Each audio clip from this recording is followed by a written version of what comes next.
Japan के कई इलाकों में बर्फीले तूफान की चपेट में आने से 15 से ज्यादा लोगों की जान चली गई है। जापान के उत्तर पूर्वी हिस्से में पिछले हफ्ते ही बर्फीले तूफान ने दस्तक दे दी थी, लेकिन सप्ताह के आखिर तक ये मौसम वहां रहने वाले लोगों के लिए मुसीबत बन गया। जो तस्वीरें जापान के होक्काइडो टापू से सामने आई, उनमें सड़कों पर बर्फ की मोटी परत जमी दिखाई दी।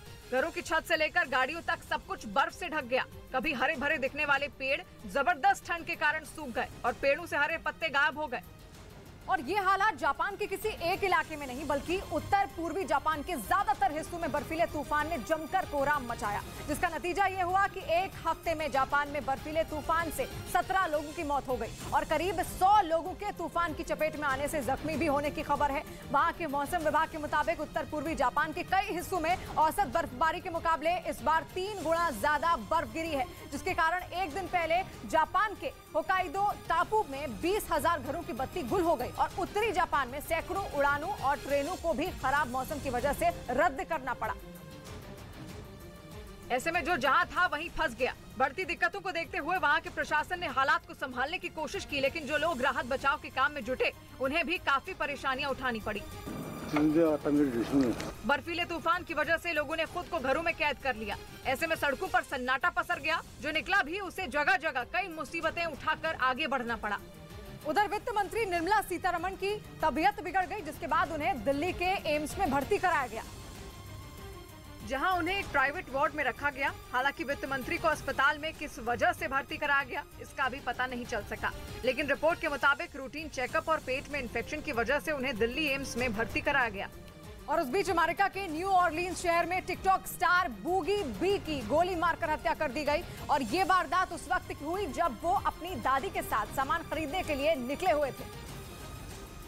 तभी गोलीबारी के दौरान उनको गोली लग गई, जिसमें उनकी मौत हो गई। पुलिस के मुताबिक पार्किंग में 2 लोगों के बीच झगड़ा चल रहा था और उनके बीच गोलीबारी हो रही थी, जिसमें बूगी बी फंस गए थे।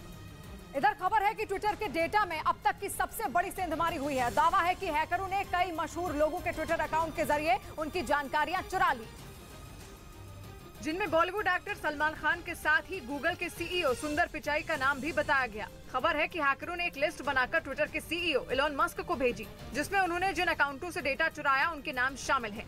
जानकारी के मुताबिक इस लिस्ट में भारत के सूचना प्रसारण मंत्रालय के साथ ही मस्क की कंपनी स्पेसएक्स का डेटा भी मौजूद है। और हैकरों ने इसे खरीदने का पहला ऑफर ट्विटर के सीईओ इलॉन मस्क को दिया है, ताकि उन पर भारी भरकम जुर्माना न लगे। हालांकि इस चुराए गए डेटा की कीमत क्या होगी ये नहीं बताया गया, लेकिन हैकरों का दावा है कि वो इस डील को बिचौलिए के जरिए करेंगे और पैसा मिलने के बाद डेटा को अपने पास से डिलीट कर देंगे।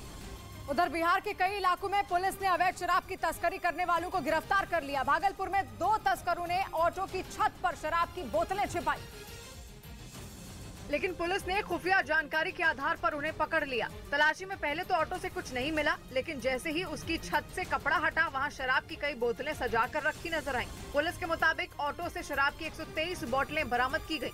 साथ ही तस्करी के आरोप में 2 लोगों को गिरफ्तार भी कर लिया गया। वहीं सारण में तो पुलिस ने जंगल में छिपाकर बनाई जा रही शराब के अड्डे पर जब हल्ला बोला तो वहाँ भगदड़ मच गई। हम लोगों ने बहुत बड़ी मात्रा में शराब जब्त की है। पुलिस के मुताबिक वहाँ से शराब की कई पेटियां जब्त की गई, जिन्हें बाद में बुलडोजर चलाकर नष्ट कर दिया गया।